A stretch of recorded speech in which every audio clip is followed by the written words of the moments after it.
아멘. 오늘은 영적인 세계를 볼 수 있는 안경이라고 하는 제목으로 하나님의 말씀을 함께 나누도록 합니다. 여러분, 이 안경 보이시죠? 안경 보이시죠? 이 안경 누굴 걸까요? 제가 안경을 끼는 걸 본 적이 없으니까 여러분들이, 그렇죠? 제 건 아닌 것 같고. 누구 안경일까요? 사모님? 이 안경 제 안경입니다. 이번에 한국에 가서 맞춘 거예요. 저는 일상생활 속에서 안경을 쓸 필요 없이 잘 지냅니다. 운전하는데도 그렇고요. 여러분들을 보는데도 체결을 읽는데도 전혀 불편함이 없었어요. 근데 저희 집사람이 이제 최근 들어서 안경을 쓰기 시작하는데, 집사람이 쓰는 안경을 제가 한번 잠깐 써봤어요. 근데 다른 세상이 보이더라고요. 우리 경봉이나 서연이 안경을 쓰면 너무 어지러지려서 눈을 뜰 수가 없는데, 제 집사람이 쓰던 안경을 딱 썼더니 갑자기 모든 사물이나 글이 클리어하게 보이는 거예요. 그러니까 제가 지금 보고 있는, 안경 없이 보고 있는 세상이 그냥 원래 그런가 보다 생각했었는데, 그 안경을 끼고 난 다음에 나도 눈이 나빠졌구나 라고 하는 거를 인식을 한 거예요. 그리고 난 다음에 패밀리 닥터에게 안과 진료 볼 수 있도록 했더니 6개월을 기다리는 거예요. 그래서 이제 3월 마지막 날에 이제 안과 진료를 보러 가는데, 지난번 한국 갔을 때, 한국은 이제 안과 의사를 보지 않아도 안경점에서 이제 측정이 가능하고 바로 안경이 나오잖아요. 그래서 이제 숙소 가까이 있는 안경점에 가서 안경 하나를 이제 맞추고 왔어요. 근데 이 안경은 평상시 쓰는 건 아니고요. 책을 읽을 때나 아니면 컴퓨터를 사용할 때 사용할 수 있게끔 만든 안경입니다.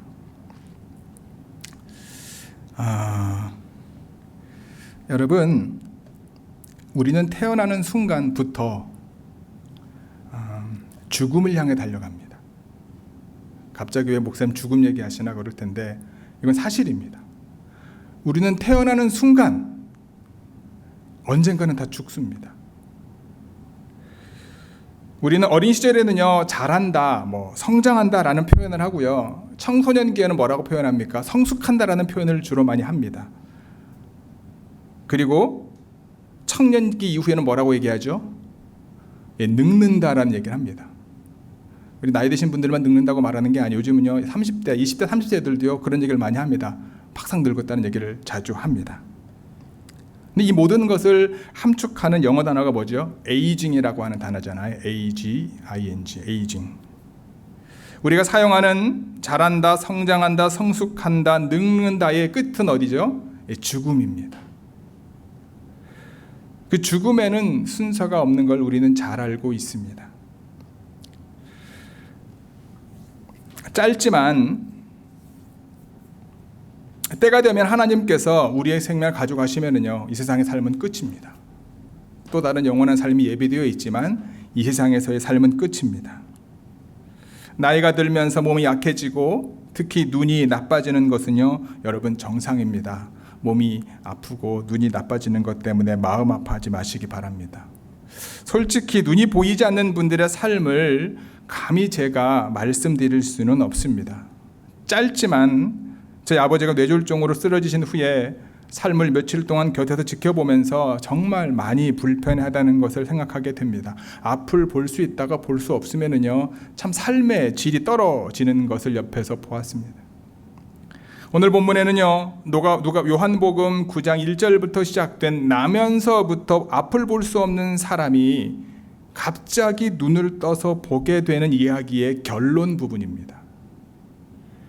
그는 저처럼 건강한 눈을 가지고 있다가 노안이 온 후에 눈이 먼 사람이 아닙니다. 저희 아버지처럼 평생 눈으로 잘 볼 수 있다가 어떤 질병으로 갑자기 볼 수 없었던 사람도 아닙니다. 그는 태어나면서부터 앞을 볼 수 없는 사람이었습니다. 요즘은 점자를 포함해서 앞을 볼 수 없는 분들이 활용할 수 있는 많은 기술들이 개발되어서 핸드폰도 있더라고요. 앞을 볼 수 없는 분들이 사용하고 가지고 다니는 핸드폰도 있더라고요.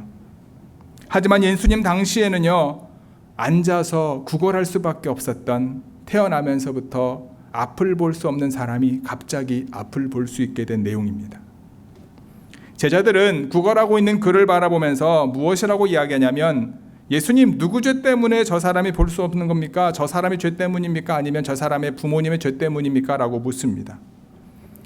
우리가 볼 때 말도 안 되는 질문이지요. 태어나면서 그렇게 태어난 걸 어떻게 합니까? 당시 유대인들은요, 죄 때문에 병이 생긴다고 생각했고, 비록 태어나면서부터 답을 볼 수 없었지만 그 사람의 상태도 누군가의 죄 때문이라고 생각하고 예수님께 질문을 했던 겁니다.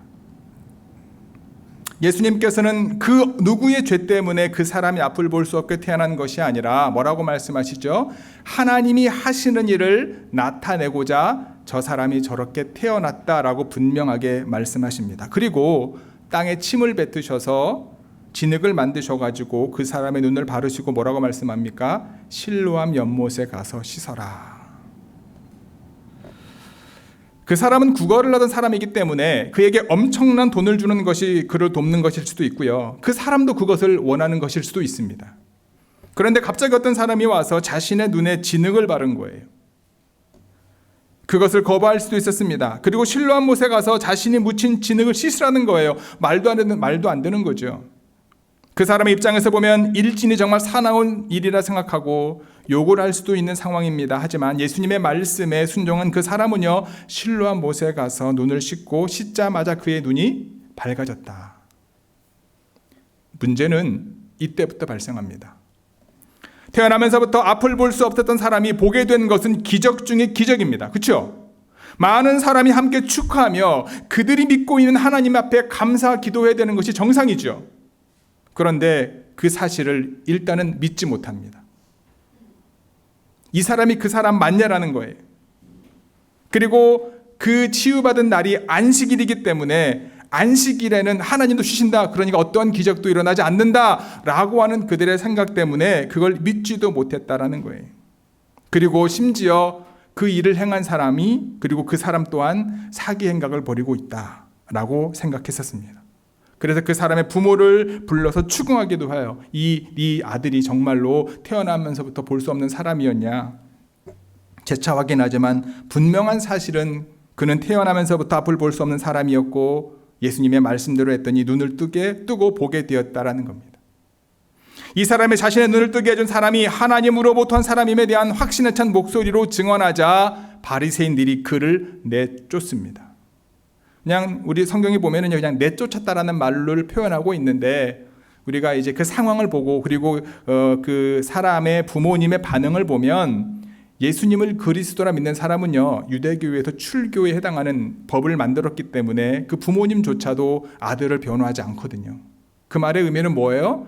이 앞을 볼 수 없었던 사람, 예수님의 치유받은 사람이 유대 어떤 사람들의 그룹으로부터 내쫓김을 당했다라고도 볼 수 있죠. 예수님께서는 그 사람을 쫓아냈다는 이야기를 들으시고 그를 만나십니다. 오늘 본문이죠. 그리고 이 기적의 사건을 영적인 사건으로 가르치시기 시작합니다. 첫 번째, 예수님께서는요, 그를 영적인 세대로 이제 초대하십니다. 35절 같이 읽어볼까요? 시작.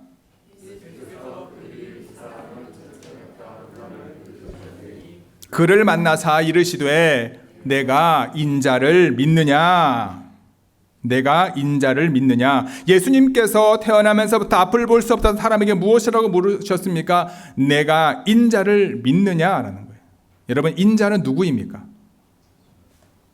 요한복음에서는요, 예수님 자신을 가리켜 계속해서 인자라고 하는 표현을 사용하십니다. 우리 1장 51절 읽어볼까요? 시작. 또 이르시되 진실로 진실로 너희에게 이르노니 하늘이 열리고 하나님의 사자들이 인자 위에 오르락 내리락 하는 것을 보리라 하시니라. 3장 15, 16, 13, 14, 15절입니다. 시작. 하늘에서 내려온 자 곧 인자 외에는 하늘에 올라간 자가 없느니라. 모세가 광야에서 뱀을 든 것 같이 인자도 들려야 하리니 이는 그를 믿는 자마다 영생을 얻게 하려 하심이니라. 두 개의 말씀뿐만 아니라 여러 말씀을 통해서 인자를 예수님 자신을 드러내는 표현으로 사용을 하십니다. 예수님께서는요, 바리새인들로부터 쫓겨난 사람에게 뭐라고 묻는 거냐면 너 나 믿니? 라는 거예요. 너 나 믿니? 라는 거예요.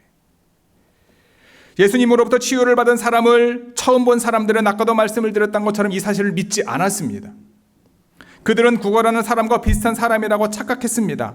자신이 구걸하던 나면서부터 앞을 볼 수 없는 사람이라고 분명하게 이야기하자 자신 스스로를 드러내자 이제는 안식일이기 때문에 도저히 이 치유의 사건이 일어날 수 없다라고 생각하고 그 사람을 바리새인에게로 데리고 들어갑니다. 그는 자신의 눈에 진흙을 바른 사람이 누구인지 몰랐습니다. 그래서 바리새인들 앞에서 뭐라고 이야기합니까? 그는 선지자인 것 같습니다 라고 이야기해요. 자신의 눈을 뜨게 한 사람의 능력은 분명 하나님으로부터 받은 것이기 때문에 하나님의 율법을 철저히 지켰던 바리새인들이 당연히 알아야 되는데 오히려 자신에게 묻는 거예요. 바리새인들의 논리대로 예수님이 죄인이고 사기꾼이라고 한다면 이 사람이 눈이 떠지면 안 되는 거죠. 특히나 안식일인데. 도무지 그는 이해할 수 없었습니다. 그는 그가 누구인지 잘 모르지만 분명한 사실은 그가 내 눈을 뜨게 했기 때문에 그가 하나님으로부터 온 사람인 것에 대한 것은 분명한 것 같다라고 이야기하죠. 결국 그는 바리새인들로부터 내쫓김을 받게 됩니다. 그들의 그룹에서부터 내쫓김을 받게 됩니다. 그런데 자신의 눈을 뜨게 해준 사람이 바로 지금 자신 앞에 있어요. 예수님이십니다. 그리고 예수님께서 그에게 물으시는 거예요. 너 나 믿니? 그는 그분이 누구신지 제게 알려주십시오. 제가 그분을 믿겠습니다. 라고 자신의 눈을 뜨게 해준 분을 알려달라고 예수님께 요청합니다. 예수님께서는 네가 지금 인자를 보고 있다. 내 음성을 알아듣지 못하겠냐라고 반문하셔요. 그랬더니 기억이 나는 거죠. 결국 주님 제가 믿겠습니다라고 고백하면 예수님께 절하고 경배합니다. 좋은 교회 성도 여러분, 이 이야기가 단순히 성경에 기록된 이야기가 아닙니다.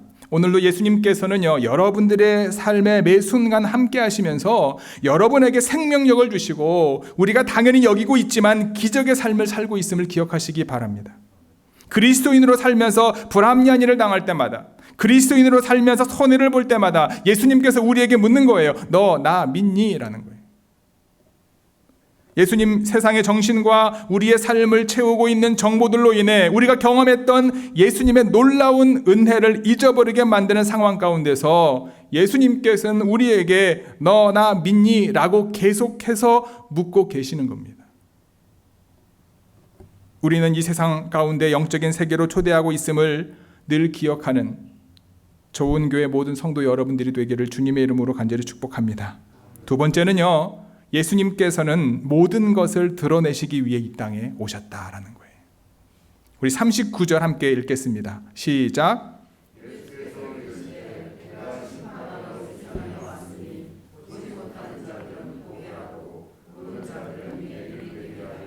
하시니 아멘. 그 사람은 예수님의 초대에 믿음으로 응답했습니다. 그 사람의 믿음으로 응답한 후에 그에게 영적인 세계에 대해서 말씀하시며 자신이 이 땅에 오신 이유에 대해서 예수님께서는 설명하시기 시작합니다. 예수님께서는 뭐라고 말씀하시죠? 심판하러 이 세상에 왔다. 자신이 온 이유를 분명하게 말씀합니다. 여기서 심판이라고 하는 것은요, 분별의 의미입니다. 무엇인가를 드러내는 것의 의미입니다. 예수님께서 드러내시려는 것은 무엇입니까? 바로 보지 못하는 사람들과 보는 사람들입니다. 만약에 여러분에게 아무런 전제나 조건 없이 보지 못하는 사람들이 되기를 원하십니까? 아니면 보는 사람이 될 수 있기를 원하십니까? 묻는다면, 좀 더 속된 말로 여러분 맹인으로 태어나고 싶습니까? 아니면 앞을 볼 수 있는 사람으로 태어나고 싶습니까? 라고 묻는다면 여러분 뭐라고 대답하시겠습니까? 저는 맹인으로 태어나고 싶습니다 라고 생각하시는 분 손 들어보세요. 없지요. 저도 마찬가지입니다. 모두 나는 보는 사람이 되기를 원합니다. 맹인으로 태어나고 싶지 않습니다 라고 얘기하죠. 예수님께서는 보지 못하는 사람들과 보는 사람들을 구별하여 드러내시려고 하는 이유가 있습니다. 그 이유는요, 본문이 말하죠. 보지 못하는 사람들을 보게 하기 위해 그들을 드러내시는 것이고, 보는 사람들을 맹인이 되게 하기 위하여 그들을 드러내시는 거예요. 참 쉽지만 어려운 내용입니다. 예수님께서 나면서 맹인이었던 이 사람을 고치시기 전에 5절을 통해 하신 말씀이 있어요. 함께 읽어볼까요? 시작. 내가 세상에 있는 동안에는 세상의 빛이로다. 없나요? 죄송합니다. 5절에 보면, 요한복음 9장 5절에 보면 예수님이 나면서부터 맹인인 사람을 고치기 전에 이 말씀을 하셔요. 내가 세상에 있는 동안에는 세상의 빛이로다. 요한복음 3장 19절에 21절은 있죠? 예, 같이 읽겠습니다. 시작.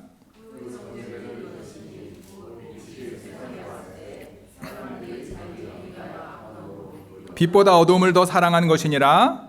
악을 행하는 자마다 빛을 미워하여 빛으로 오지 아니하나니 이는 그 행위가 드러날까 함이요 진리를 따르는 자는 빛으로 오나니 이는 그 행위가 하나님 안에서 행한 것임을 나타내려 함이라 하시니라. 아멘.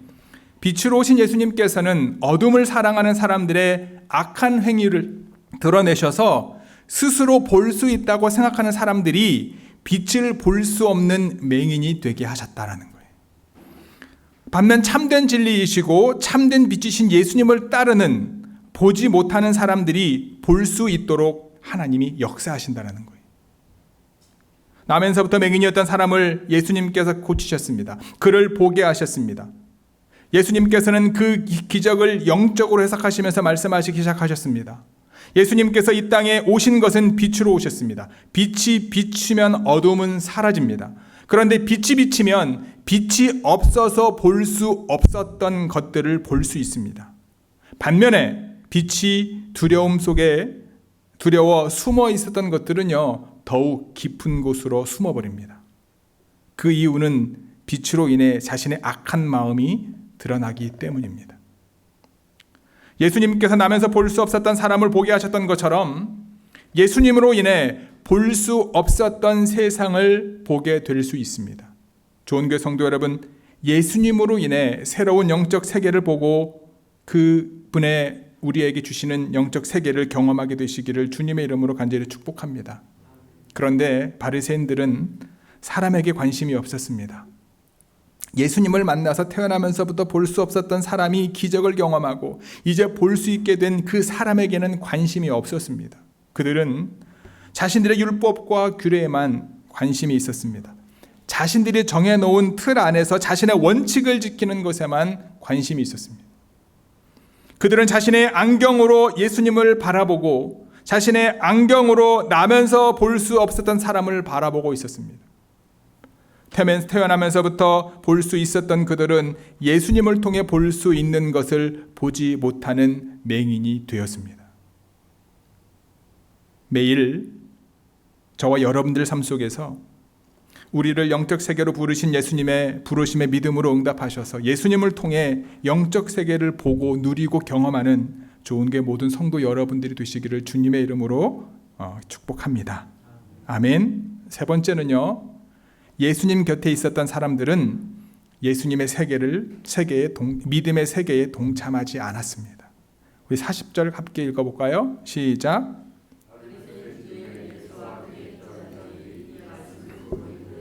우리도 맹인인가? 태어나면서부터 소경이었던 사람을 내쫓았던 바리새인들도 있었지만 지금 예수님과 함께 있었던 바리새인들도 있었습니다. 그들이 예수님과 그 사람의 대화를 듣고 무엇이라고 말합니까? 그렇다면 우리도 맹인인가? 그들은 예수님 주변에 있었지만 예수님의 제자는 아니었던 것 같습니다. 우리가 잘 알고 있는 것처럼 요한복음 2장에 예수님께서 가나의 혼인잔치에서 물로 포도주를 만드셨던 기적을 행하셨습니다. 요한복음 4장에서는요, 병든 왕의 신하를 고치셨습니다. 요한복음 5장에서는 베데스다 연못에서 38년 된 병자를 고치셨어요. 요한복음 6장에서는 보리떡 5개와 물고기 2마리로 5,000명을 먹이시고 큰 광주리 12개가 남는 기적을 행하셨고 또한 물 위를 걸으셨습니다. 예수님의 소문이 파다해요. 그분이 우리가 기다려던 메시아다라고 하는 소문이 파다합니다. 예수님과 함께 있었던 바리새인들은요, 이 예수님께서 행하셨던 기적과 치유 그리고 그의 말씀을 들으면서 궁금해하기도 하고 또한 문제거리를 찾으려는 사람들이었을 확률이 많습니다. 왜냐하면 주변에 있었던 바리새인들이 뭐라고 이야기합니까? 그렇다면 우리도 맹인인가? 그분께 은혜를 구하지 않고 자신들 스스로를 묻는 거죠. 우리도 맹인 아닙니까? 라고 오히려 예수님께 따져 묻는 것처럼. 자신들이 맹인임을 고백하기보다 자신은 스스로 볼 수 있는 사람이라고 당연히 생각하고 살고 있었던 사람들입니다. 그들의 말이 어찌 보면 당연한 것 같아요. 저와 여러분들도 당연한 맹인이 아닙니다. 그렇기 때문에 볼 수 있는 사람임이 분명합니다. 생각해 보면요, 바리새인들의 반응이 다능한 거예요. 그런데 예수님께서는 우리도 맹인인가라고 말하는 바리새인들에게 뭐라고 말씀하십니까? 너희가 맹인이 되었더라면, 너희가 맹인이었더라면 죄가 없었을 텐데 너희들이 본다고 하니까 너희들의 죄가 그대로 너희들 가운데 있다. 너희가 정말로 눈이 멀었더라면 차라리 허물이 없었을 것이다. 그러나 너희가 모든 것을 잘 본다고 하니 너희는 모든 허물과 잘못에 대해 책임을 져야 할 것이다. 다시 여러분께 묻고 싶어요. 여러분, 소경으로 있기를 원하십니까? 아니면은 그냥 모든 걸 다 볼 수 있는 사람으로 있기를 원하십니까? 여러분, 제가 짧은 한 3분 정도 비디오를 하나 틀을 거예요. 잘 보시고 왜 제가 보자고 했는지를 여러분들 깨달으셨으면 좋겠습니다. 한번 틀어주실래요?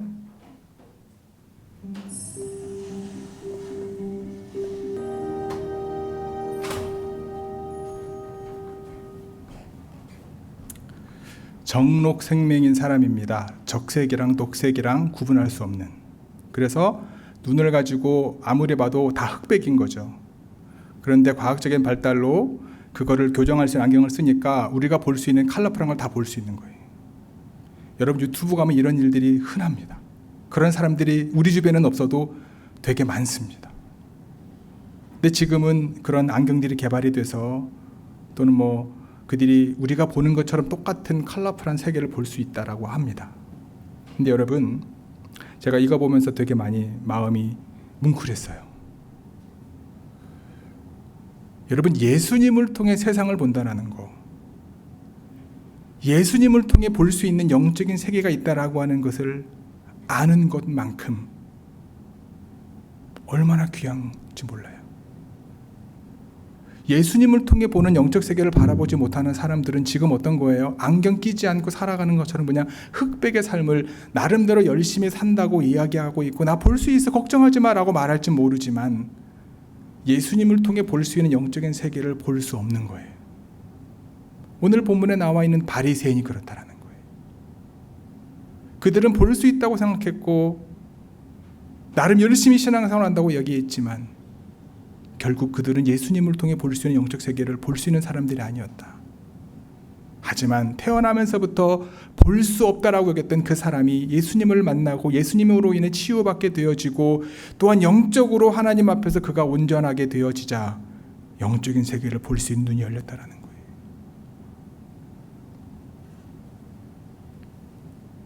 그를 통해서만 영적인 세계를 경험할 수 있습니다. 아마도 여러분들은 그런 영적 세계를 경험했었기 때문에 지금 여기에 앉아 계시는 것이라 저는 믿습니다. 하지만 어느 순간 내가 내 능력으로 볼 수 있다고 생각하면서 예수님이라고 하는 안경을 벗고 있지는 않는지요. 우리는 이 땅에 살고 있지만 하나님의 영으로 거듭난 영적인 사람임을 여러분 꼭 기억하시기 바랍니다. 늘 예수님의 안경을 통해서 하나님께서 예수님을 통해 우리에게 보여주시기를 원하시는 이 놀라운 영적인 세계를 경험하시고요. 하나님의 나라가, 주님의 통치가, 그들의 삶의 주권하심이 저와 여러분들 삶 가운데 늘 있게 되는 우리 좋은교회 모든 성도 여러분들이 되기를 주님의 이름으로 간절히 축복합니다. 아멘. 기도하시겠습니다.